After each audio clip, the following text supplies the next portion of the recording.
I woke up at 3 in the morning to the sound of metal scraping against frozen asphalt, and somehow I knew my winter was about to get a whole lot worse.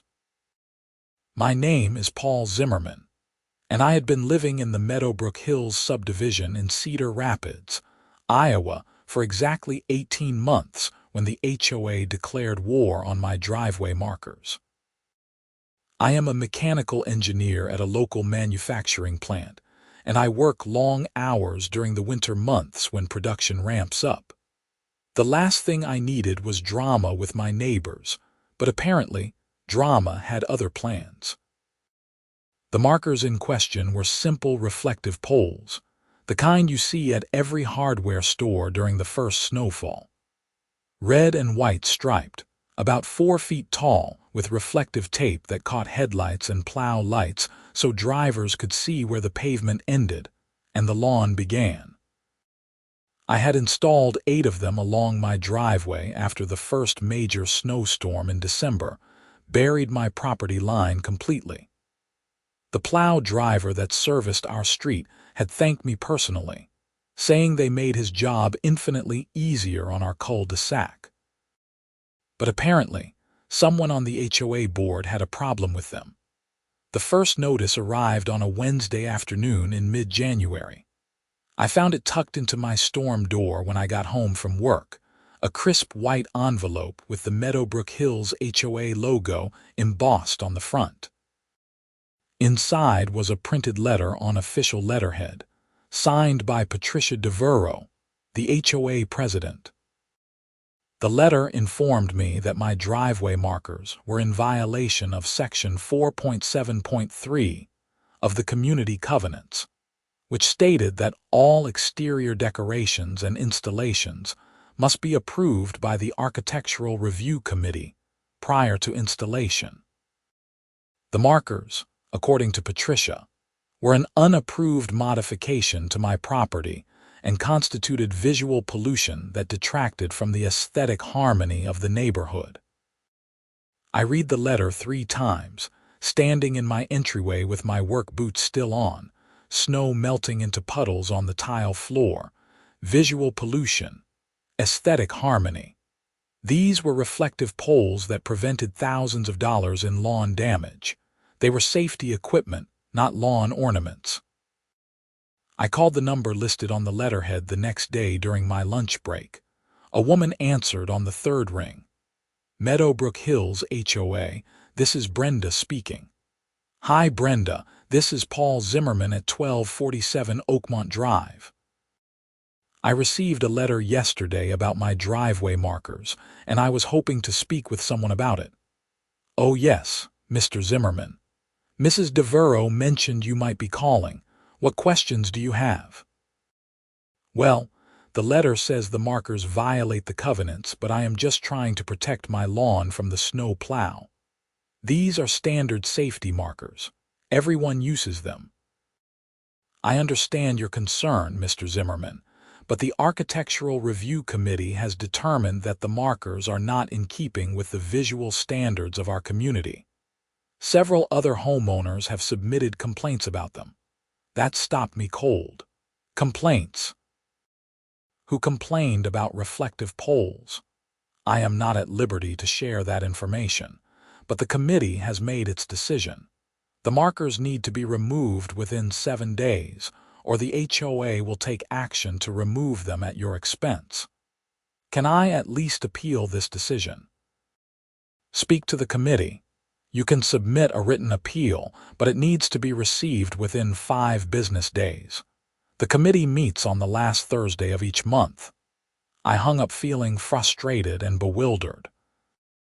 I had lived in HOA communities before, but this level of micromanagement was new to me. Still, I was not going to just roll over. I spent that evening drafting a formal appeal, citing safety concerns, the risk of property damage, and the fact that at least 3 other homes on my street had similar markers up. I submitted the appeal the following Monday by email and certified mail, wanting to make sure there was a clear paper trail. The acknowledgement came back within 24 hours, confirming that my appeal would be heard at the January 28th committee meeting. In the meantime, I left the markers up. The snow kept falling, and Cedar Rapids was on track for one of its snowiest winters in recent memory. The Plow driver, a guy named Rick who had been servicing our neighborhood for years, stopped by one afternoon when he saw me shoveling my front walk. "Hey Paul, just wanted to say thanks again for those markers. Makes my life so much easier, especially on nights when visibility is bad. Wish more people would put them up. Actually, the HOA wants me to take them down, says they are against the rules." Rick stared at me like I had just spoken in a foreign language. "You are joking." I wish I was. I filed an appeal, but who knows how that will go. That is insane. Do you know how much damage I would do to lawns without those markers? Last year, before you put them up, I clipped your mailbox post twice and tore up about 3 feet of sod along your driveway edge, and that was just your property. Yeah, I remember. That is why I installed them in the first place. Rick shook his head, clearly disgusted. HOA. I swear, they will find anything to complain about. Good luck with your appeal, man. Seriously. The committee meeting was scheduled for 7 o'clock on a Thursday evening at the community clubhouse, a small building near the neighborhood entrance that hosted HOA meetings and the occasional resident event. I arrived 15 minutes early, wearing business casual and carrying a folder with photos, receipts for the markers, and a printed summary of my safety concerns. Patricia DeVero was already there, along with 4 other board members I recognized from neighborhood events. Patricia was a woman in her early 50s with highlighted blonde hair cut in a severe bob. She wore a cream-colored pantsuit and had the kind of tight-lipped expression that suggested she had never met a rule she did not want to enforce. "Mr. Zimmerman," she said coolly when I walked in. "Thank you for coming. Please have a seat. We will get to your appeal shortly." I sat in one of the metal folding chairs arranged in front of the committee table and waited while they worked through other business. There was a discussion about the snow removal budget, a debate about whether to allow above-ground trampolines, and a surprisingly heated argument about the color of someone's front door. Finally, Patricia turned her attention to me. "All right, Mr. Zimmerman. You are here to appeal the committee's decision regarding your driveway markers. You have 5 minutes to present your case." I stood and opened my folder. "Thank you. I installed these markers in early December after the first major snowfall because, in previous winters, the Plow driver repeatedly damaged my lawn and mailbox post. The markers serve a critical safety function. They make the edge of my driveway visible in low light and heavy snow conditions, which protects both my property and helps the Plow driver do his job more effectively. I held up photos showing the markers in daylight and at night with headlights on them. As you can see, they are standard reflective markers available at any hardware store. They are temporary, designed to be removed in spring, and they are used by homeowners across the country, including several people on my own street." "Mr. Zimmerman," Patricia interrupted. "We are aware of what the markers are and what they do. The issue is not their function, but their appearance. This is a premium neighborhood with high aesthetic standards. Those markers are industrial-looking and detract from the visual appeal of the community. With all due respect, they are only up during winter, and they prevent significant property damage. My lawn repair costs last spring were over $600 because of Plow damage." One of the other committee members, a man named Douglas, leaned forward. "Have you considered alternative solutions? For example, you could place boulders or decorative stones along your driveway edge. In Iowa, in the middle of winter, those would just get buried in snow and become hazards themselves. The whole point of the markers is that they are tall and reflective." Patricia's expression hardened. Mr. Zimmerman, we understand your concerns, but the rules exist for a reason. If we make an exception for you, we will have to make exceptions for everyone, and before long, our neighborhood will look like a construction zone. The committee has discussed your appeal, and we are denying it. The markers must be removed within 3 days, or we will authorize their removal and bill you for the service plus an administrative fee. 3 days. Your original letter gave me 7, and that time has not even passed yet. The original timeline was contingent on you not filing an appeal. By filing an appeal, you accepted the committee's authority to make a final decision, which we have now done. 3 days, Mr. Zimmerman. I felt my jaw clench, but I kept my voice level. This is absurd. You are going to cost me hundreds of dollars in lawn damage over markers that will be gone in 2 months anyway. That is your choice to make.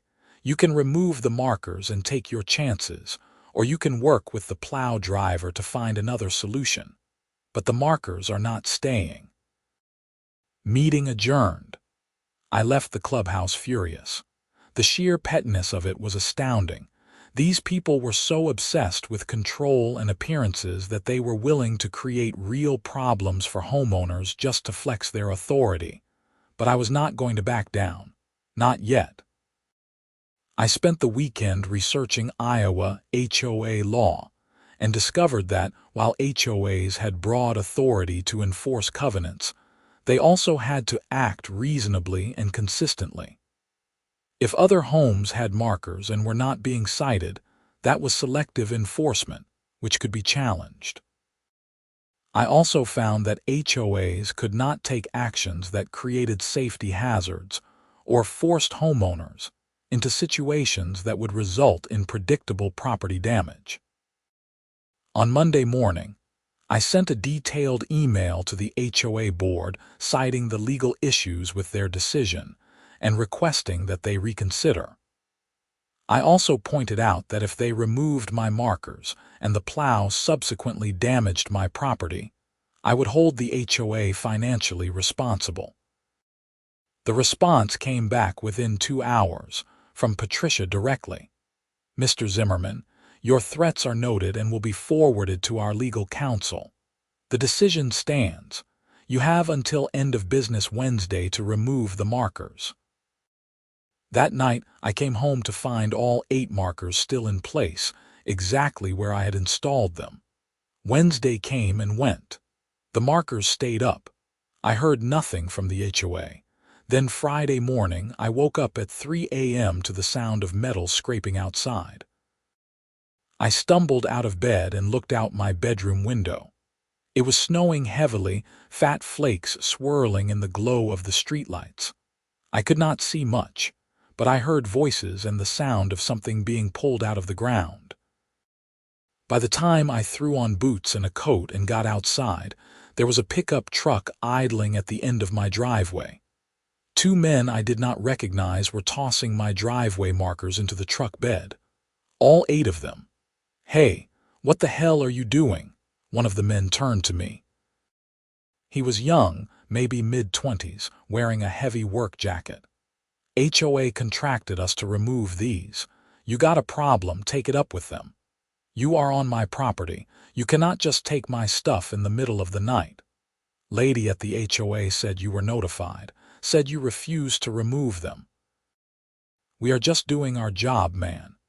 "It is 3 in the morning, the other guy, older and clearly less interested in conversation, slammed the tailgate shut. "Not our problem. Call the HOA. They drove off, leaving me standing in my driveway in the middle of a snowstorm, furious and disbelieving. The snow was already starting to cover the small holes where the markers had been.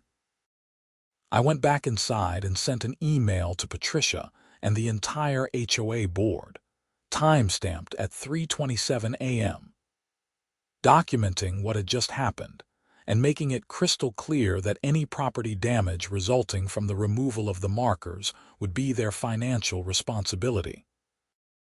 I tried to go back to sleep but could not. I was too angry. Instead, I sat at my kitchen table drinking coffee and watching the snow pile up outside. The next storm came the following Tuesday. 6 inches fell overnight, and the plows came through around 4 in the morning. I was already awake, listening, dreading what I knew was coming. The sound, when it came, was exactly what I expected. The scrape of the plow blade veering too far, the crunch of metal against wood, and then the deeper, rougher sound of the plow tearing through frozen sod. I was outside before the plow had even finished our street. Rick, the plow driver, was already out of his truck, staring at the damage with his hands on his head. "Paul, man, I am so sorry. I could not see where your driveway ended. It all just blends together in the dark."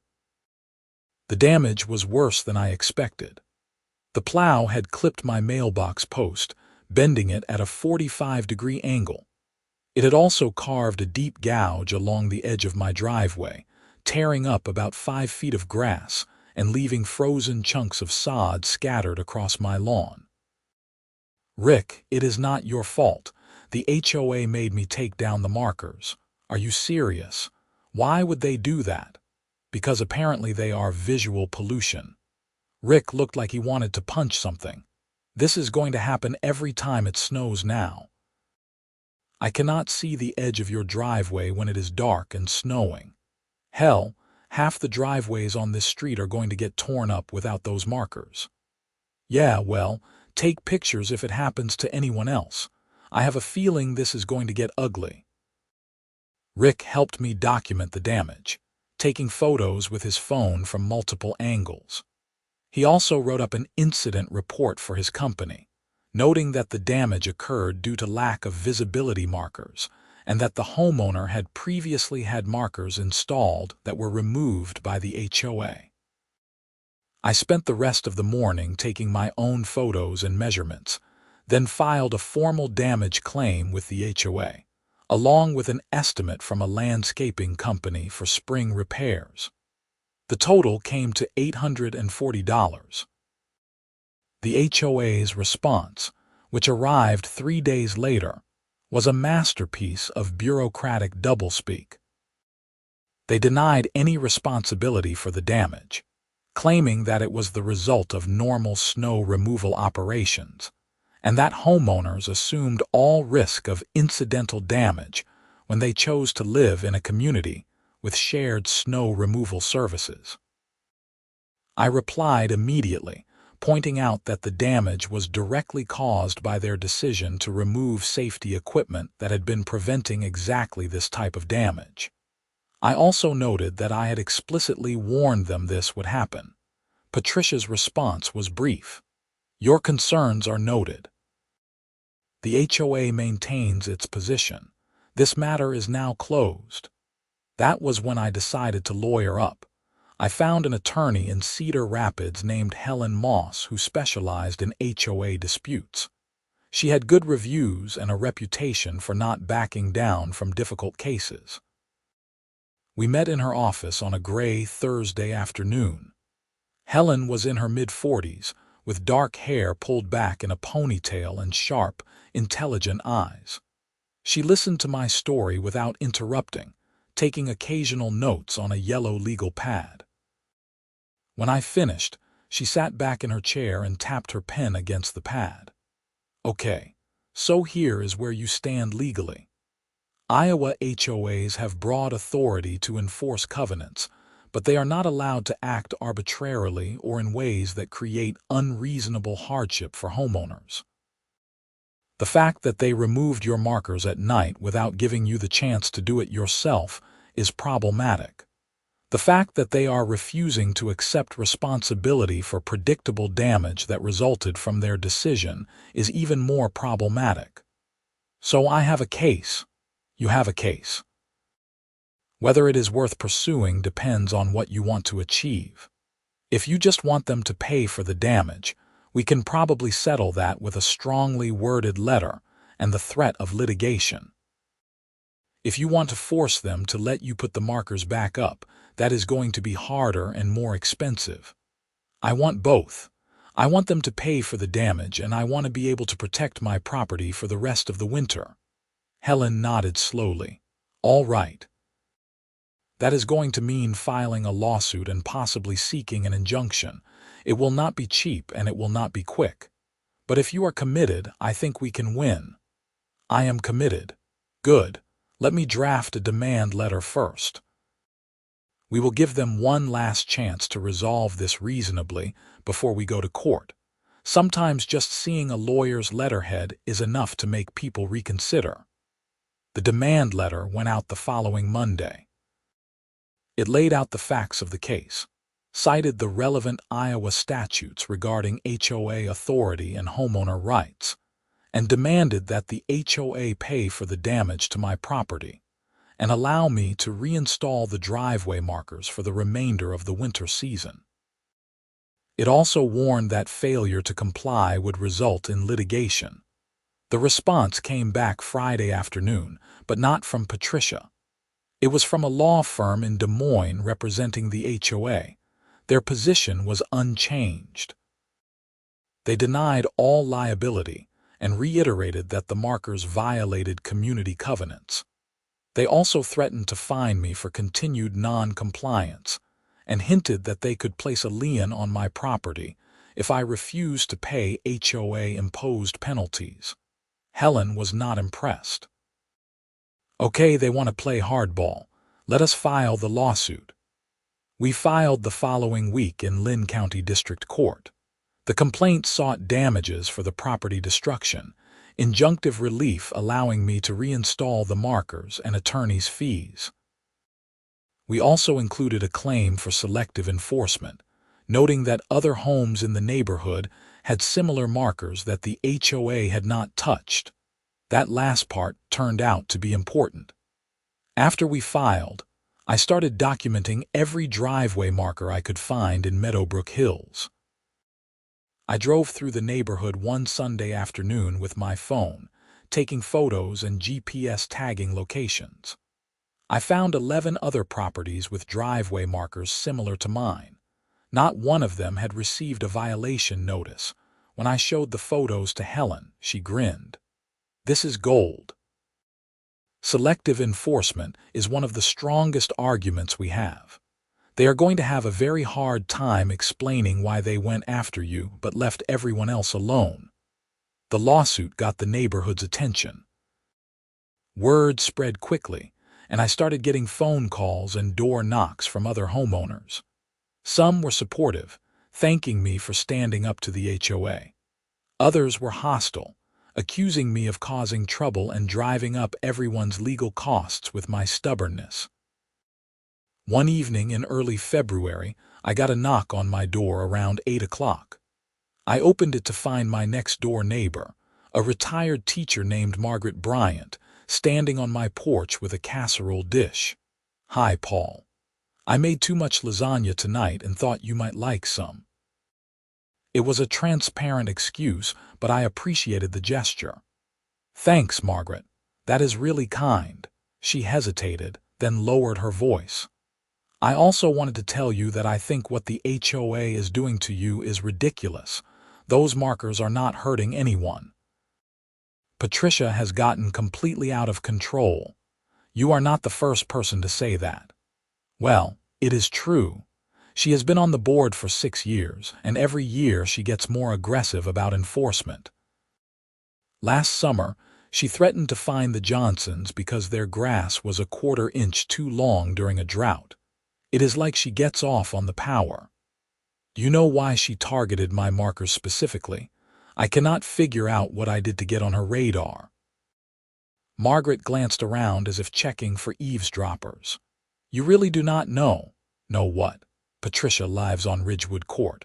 Her backyard faces the main road into the neighborhood. Her house is the first thing people see when they drive in." "Okay, but what does that have to do with me?" "Your street is visible from her backyard. She can see your driveway from her upstairs window. I heard her complaining about your markers at a holiday party in December. She said they were tacky and that she should not have to look at them from her own home." I stared at Margaret, processing this information. So this entire thing is because she does not like the view from her house.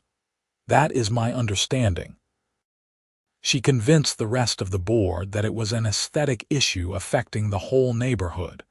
But really, I think it is just her personal vendetta.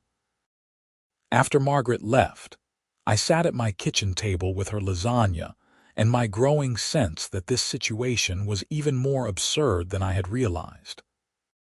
Patricia Devereaux was costing me thousands of dollars in legal fees and property damage because she did not like looking at safety equipment from her window. The pretrial conference was scheduled for late February. Helen and I met with the HOA's attorney, a slick corporate type named Richard Grant, in a conference room at the courthouse. A judge was present to mediate and encourage settlement. Richard opened with a settlement offer. The HOA would pay $200 toward my property damage if I dropped the lawsuit and agreed not to reinstall the markers. Helen did not even blink. That is insulting. The documented damage is over $800, and that does not include the value of the markers your client stole or my client's time and stress. We are not interested. Stole is a strong word, Miss Moss. The HOA had contractual authority to remove non-compliant installations. At 3 in the morning, without giving my client a final opportunity to remove them himself, I think a jury would call that theft, Mr. Grant. The judge, a woman in her 60s named Carolyn Fletcher, held up a hand. Let us try to keep this civil. Mr. Grant, walk me through the HOA's position here. Why exactly are these markers such a problem? Richard launched into a prepared speech about community standards and property values, but Judge Fletcher cut him off halfway through. Counselor, I have lived in Iowa my entire life. I know what driveway markers look like, and I know what they are for. What I am asking is why your client is so opposed to temporary safety equipment that prevents property damage. Your Honor, the covenants clearly state that all exterior modifications must be approved. The markers were installed without approval. Because they are seasonal safety equipment, not permanent modifications. Does the HOA also require approval for holiday decorations, snow shovels left on porches, ice melt containers? Richard looked uncomfortable. Those are different situations. Are they? Help me understand the distinction. The meeting went downhill from there. Judge Fletcher clearly thought the HOA's position was unreasonable, and she was not shy about saying so. By the end of the conference, she strongly encouraged both sides to settle, warning Richard that if the case went to trial, the HOA was facing an uphill battle. We left the courthouse cautiously optimistic. Helen thought we had a good chance of winning at trial, but she also warned me that trials were unpredictable and expensive. They might settle now that they have seen how the judge is leaning, she said. But if Patricia is as stubborn as you say, she might push this all the way just out of spite. She was right about the spite. The HOA rejected every settlement proposal we sent over the next 2 weeks. They were clearly prepared to spend thousands in legal fees rather than admit they were wrong. Meanwhile, winter continued to batter Cedar Rapids. We got hit with another major snowstorm in mid-February, and once again, the plow tore up my lawn. This time, it also damaged my neighbor's driveway because the driver could not see where one property ended and the next began. Rick was beside himself with frustration. I tried to be careful, but I cannot do my job safely without those markers. I have talked to my boss about refusing to plow your street until the HOA lets people put markers back up, but he says we are under contract and do not have a choice. It is not your fault, Rick. Document the damage and send me the photos. It just strengthens my case. But I was getting worn down. The constant battle with the HOA, the legal fees, the ongoing property damage, it was exhausting. I found myself dreading coming home, dreading the next snowfall, dreading the next email from Patricia or her lawyers. Then, in late February, everything changed. I woke up one morning to frantic knocking on my door. It was barely 6 a.m., still dark outside. I threw on a robe and answered the door to find Rick standing there, looking pale and shaken. "Paul, you need to come see this, right now." I followed him outside to his plow truck, parked at the end of my driveway. "What is going on?" There was another storm last night. I was finishing up the neighborhood, doing my last pass through Ridgewood Court. He paused, rubbing his face with both hands. "I hit something, hit it hard." "What did you hit?" "A retaining wall. A big one made of limestone blocks. It is behind Patricia DeVero's house. The thing is completely destroyed, and I think I might have damaged her deck too." My heart started pounding. How did it happen? She had these decorative stakes along her property line, but they got buried in the snow. I could not see where her driveway ended, and I went too far. The blade caught the retaining wall and just ripped through it. There are blocks everywhere, Paul. It is bad. Did you file a report? Yeah, my company is documenting everything. But here is the thing: Patricia is saying it is my fault, that I was driving recklessly. She is threatening to sue me personally and my company. But Paul, it is exactly what happened to you. I could not see because there were no markers. She had some decorative stakes, but they were way too short, and the snow buried them completely. The irony was almost too perfect. Patricia DeVero, who had spent months making my life miserable over driveway markers, had just had her retaining wall destroyed because her own property line was not clearly marked. "Rick, how much damage are we talking about?" My boss said it could be $10,000 to $15,000. The retaining wall is obliterated and there might be structural damage to the deck supports. Patricia is losing her mind. I should have felt sympathy. Property damage is never fun, and that kind of repair bill is genuinely painful. But mostly, I felt a grim sense of vindication. "Rick, make sure your company documents everything. Take photos, measurements, everything. And make sure there is a record that her property line was not clearly marked." Already done. My boss is on site right now, but I wanted to give you a heads up because I think this is going to blow up. He was right. By noon, the neighborhood was buzzing with the news. Patricia's retaining wall had been demolished, and she was demanding that the Plow company pay for all repairs immediately. By that afternoon, I got a call from Helen. "Paul, have you heard about Patricia DeVero's property damage?" "Yeah, Rick came by this morning to tell me about it." "Well, it gets better. I just got a call from Richard Grant. The HOA wants to settle your case." I sat down hard on my couch. "They what?" "They want to settle. They are offering to pay for all your documented property damage, reimburse you for the cost of the markers, and allow you to reinstall them for the remainder of the winter season. They are also willing to pay a portion of your attorney's fees." Why the sudden change of heart? Helen laughed, a sharp, satisfied sound. "Because Patricia is now in exactly the same position you were in. Her retaining wall was destroyed because her property line was not clearly marked, and the plow driver could not see where to stop. If she files a claim against the plow company, they are going to argue that she should have had proper markers installed. And if she had markers but the HOA rules prevented her from installing them, then the HOA is liable. But wait, she is the HOA president. She made the rules." "Exactly. She is stuck. If she admits markers are necessary, she admits your case was valid all along.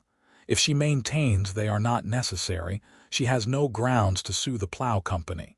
She is trying to make this whole thing go away before it becomes a bigger problem. What do you think I should do?" "I think you should take the settlement. You are going to get everything you wanted, and it is going to cost you less than going to trial. Plus, You get to watch Patricia explain to the neighborhood why the rules suddenly changed. I agreed to the settlement. The paperwork was finalized within a week. The HOA paid for all my property damage, reimbursed me for the markers and my attorney's fees, and issued a formal revision to the covenants allowing temporary safety markers during winter months, provided they were removed by April 1st. I reinstalled my driveway markers that same weekend.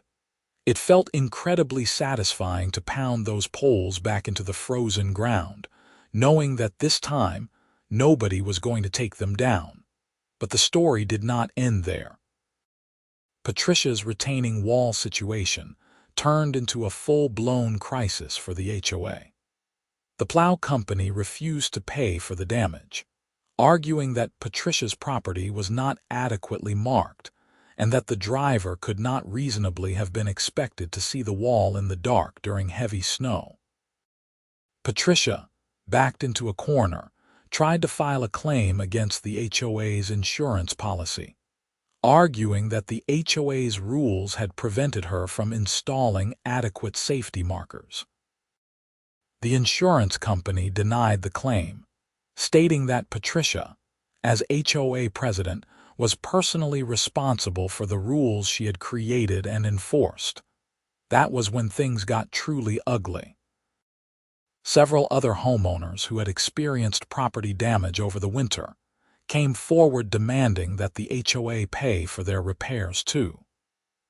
The HOA's insurance company began investigating whether the board had acted negligently by enforcing rules that created foreseeable safety hazards. In early March, I got a knock on my door from Douglas, the committee member who had suggested I use decorative boulders instead of markers. He looked tired and stressed. "Paul, do you have a minute?" "Sure, come on in." We sat in my living room and Douglas got straight to the point. "I owe you an apology. I should have pushed back harder against Patricia when she went after your markers. I knew it was petty, but I did not want the conflict. Now it has turned into a disaster for everyone. I appreciate that. The insurance company is threatening to drop our coverage unless Patricia resigns from the board. Several homeowners are filing claims for property damage, and the legal exposure is getting serious. There is going to be a special meeting next week to vote on her removal." What does Patricia say about all this? She is denying that she did anything wrong. She is blaming the Plow company, blaming you for filing the lawsuit, blaming everyone except herself. But the rest of the board is done with her. We cannot afford this anymore, financially or legally. The special meeting was held on a Tuesday evening in mid-March. The clubhouse was packed, standing room only. I sat in the back, watching the drama unfold. Patricia stood at the front of the room, her face flushed with anger and humiliation, as homeowner after homeowner stood up to criticize her leadership.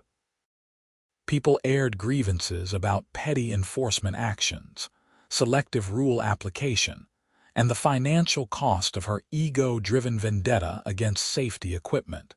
When it came time for the vote, the result was overwhelming. Patricia was removed from the board by a vote of 42-7. She stormed out of the meeting without saying a word, her face twisted with rage. Douglas was elected as the interim president, and one of his first acts was to issue a formal apology to me and the other homeowners who had been targeted by Patricia's enforcement campaigns. He also announced that the board would be reviewing all existing covenant provisions to ensure they were reasonable and consistently applied. The financial fallout for Patricia was severe. Her homeowner's insurance refused to cover the retaining wall damage, citing improper property maintenance and failure to adequately mark property boundaries. She ended up paying for the repairs out of pocket, a bill that reportedly exceeded $18,000 once structural damage to the deck was factored in. Several homeowners, including my neighbor who had his driveway damaged, filed small claim suits against Patricia personally, arguing that her actions as HOA president had directly caused their property damage. I heard through the neighborhood grapevine that she settled most of those claims quietly, not wanting to face a courtroom. By April, Patricia had put her house up for sale. I saw the for sale sign go up from my driveway as I was removing my markers for the season, exactly as I had always planned to do. Margaret came by that afternoon with iced tea and a satisfied smile. "Did you see Patricia is leaving?" "Yeah, I saw the sign. Good riddance, if you ask me. Maybe we will finally get some peace around here. Let us hope so." As the weather warmed and spring arrived, life in Meadowbrook Hills slowly returned to normal. The new HOA board was far more reasonable, focusing on actual community issues rather than petty aesthetic crusades. The updated covenants provided clear guidelines for seasonal safety equipment, and several other homeowners thanked me for fighting the battle that changed the rules for everyone. Rick continued to plow our street every winter, and he always made a point to wave when he saw me outside. "Thanks again for those markers, Paul. Makes my job so much easier." Helen Moss sent me a card when the case officially closed, congratulating me on the victory and thanking me for being a client willing to stand up for principle, even when it was difficult and expensive. But the most satisfying moment came in late April when I was working in my yard, repairing the last of the damage from the winter's plow incidents. A moving truck pulled up to Patricia's house, and I watched as workers loaded her furniture and belongings for the move to wherever she was going next. She saw me watching, and for a moment we made eye contact across the yards. I did not wave. I did not gloat. I just nodded once, an acknowledgement of everything that had happened. She turned away without responding and went back inside her house. The next morning, her house was empty. The for sale sign remained up for another month before a young family with 2 kids bought it. They seemed nice, friendly, the kind of neighbors who cared more about community than compliance. One Saturday in May, the new neighbors invited me over for a barbecue to meet some of the people on their new street. I went, happy to welcome them to the neighborhood. As we stood around their grill, making small talk, the husband, a guy named Tom, mentioned that he was planning to get driveway markers for next winter. The real estate agent mentioned that snow removal can be tough on the lawns around here, figured it was better to be proactive. "Smart thinking," I said. "Let me know if you need recommendations on where to buy them. I have got some experience with that." Margaret, who was also at the barbecue, caught my eye and grinned. We both knew the story, the battle, the absurdity of it all. But there was no need to burden these new neighbors with the history. They would learn about it eventually, the way all neighborhood stories spread through casual conversations and shared experiences. As summer settled in and the memory of snow and ice faded into the background, I found myself reflecting on the whole experience. It had been stressful, expensive, and exhausting. There were times I seriously considered just giving up, taking the markers down, and accepting the property damage as the cost of avoiding conflict. But I am glad I did not. Not because I wanted to punish Patricia or because I enjoyed the fight, but because the principle mattered. HOAs exist to maintain property values and community standards, but they are not supposed to create unnecessary hardship for the people they serve. When they do, someone has to push back. In the end, my driveway markers, simple reflective poles that cost maybe $60 total, became a symbol of something larger. The right of homeowners to make reasonable decisions about their own property, especially when those decisions involve safety and basic maintenance. The legal system worked, slowly and imperfectly, but it worked. The settlement gave me everything I had asked for, the HOA reformed its policies, and Patricia faced real consequences for her abuse of power. As I sit on my porch now, looking out at my repaired lawn and my marker-free driveway in the warm sunshine, I feel a sense of peace. The battle is over. The neighborhood is better for it. And next winter, when the snow starts falling again and I go to the hardware store to buy my driveway markers, I will install them without fear or hesitation, knowing that I fought for and won the right to protect my property in a reasonable, responsible way. That is worth every frustrating email, every legal bill, and every sleepless night spent worrying about snow plows and retaining walls, and the petty tyranny of people who confuse authority with wisdom. My name is Paul Zimmerman, and I stood up to my HOA and won. Not because I am particularly brave or because I want it to be difficult, but because sometimes the right thing to do is also the hard thing to do. And sometimes, just sometimes, doing the hard thing leads to real, meaningful change. The driveway markers that Patricia DeVero hated so much, the ones she had removed in the middle of the night, the ones that started this whole mess, those markers are now explicitly allowed under the Meadowbrook Hills HOA covenants. Every homeowner in this neighborhood has the right to install them, thanks to a lawsuit over property rights and common sense. And Patricia, she is gone, moved to some other community where hopefully she learned something about the difference between leadership and control. I do not wish her ill. I just hope she finds a place where her need for order and aesthetic perfection can exist without trampling on other people's rights. As for me, I am staying right here in Meadowbrook Hills. This is my home, my community, and my neighborhood. I have invested too much financially, emotionally, and legally to let anyone push me out. And next winter, when the first snow falls and the temperatures drop, I will be ready. I will install my 8 driveway markers, red and white striped with reflective tape, exactly where they belong. Rick will plow our street safely and efficiently, without damaging lawns or retaining walls. And somewhere, maybe Patricia will be watching the snow fall in her new neighborhood, and perhaps, just perhaps, she will think about reflective poles and realize that some battles are not worth fighting. But probably not. People like Patricia rarely learn those lessons. They just find new places to enforce rules and new people to bother. That is okay, though. Because people like me, ordinary homeowners who just want to protect their property and live in peace, we are learning to stand up for ourselves. The story of the HOA that removed my driveway markers and ended up with their president's retaining wall destroyed is already becoming neighborhood legend. New residents hear about it. People laugh about the irony. And every winter, when homeowners install their markers, someone inevitably mentions the great marker battle of 2026.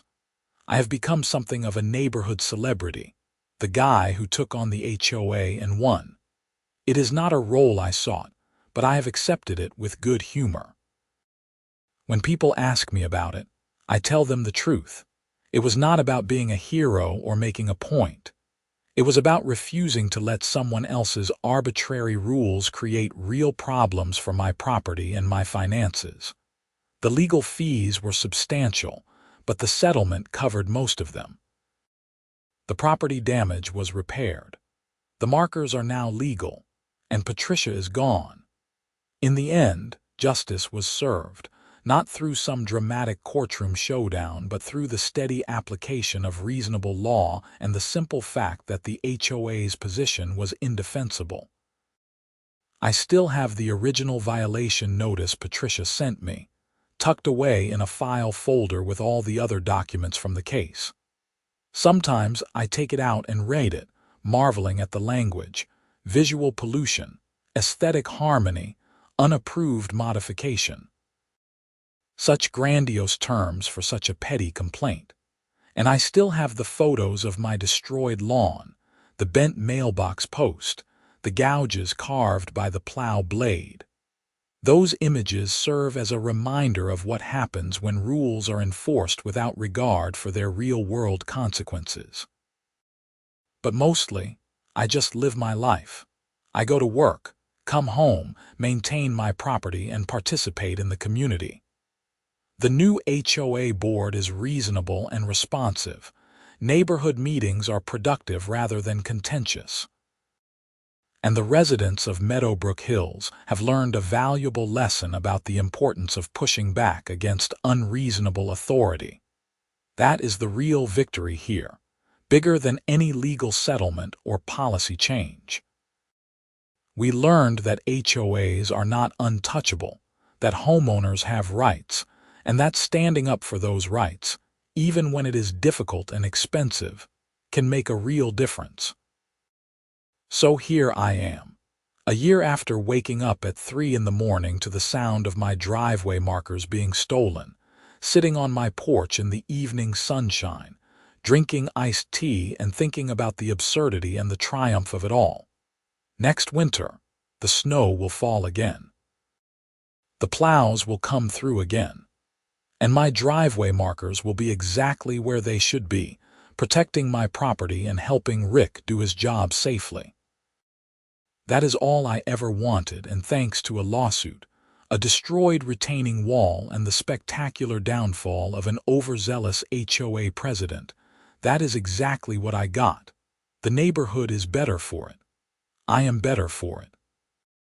And somewhere out there, maybe Patricia Devereaux learned something too, though I am not holding my breath on that one. Some people never learn, but the rest of us did, and that has to be enough.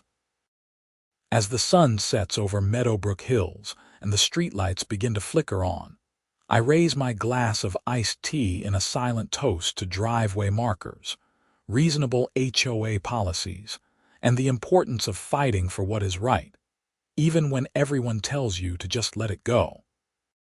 Because sometimes, the most important battles are the ones fought over the smallest things. And sometimes, those small battles change everything.